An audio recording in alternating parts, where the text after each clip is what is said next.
algo importante y es dar una medalla a nuestro anterior decano y anteriores miembros de la Junta de Gobierno. No podía ser menos que el coro.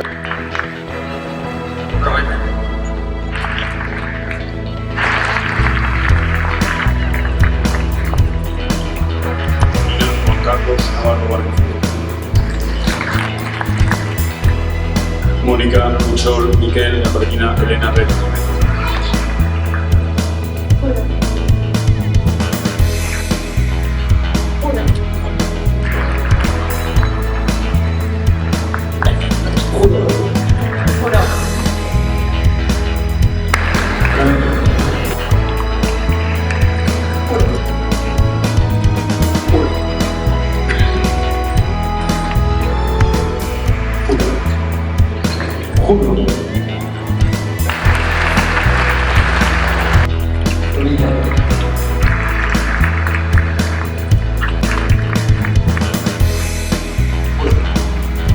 Marina Benítez Prada, la padrina Inmaculada.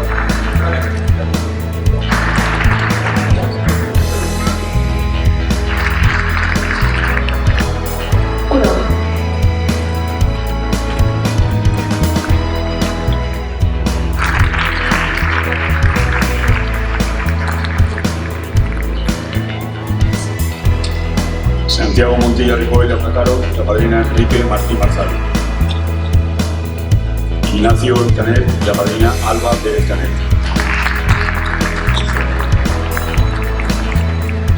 Jennifer Pérez Curó, la padrina Juan José Grabo.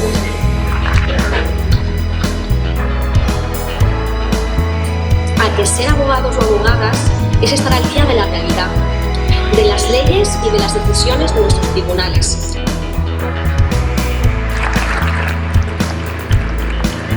El 24 de enero pasado acordó conceder la medalla al mérito en el servicio a la abogacía valenciana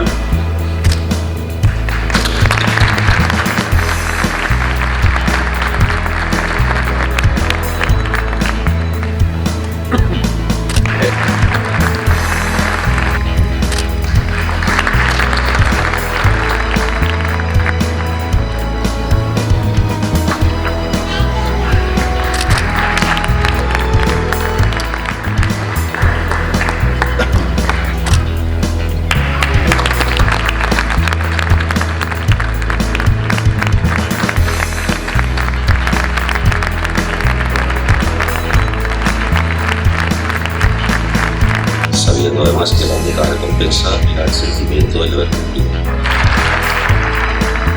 Hoy comenzáis una nueva etapa en vuestras vidas.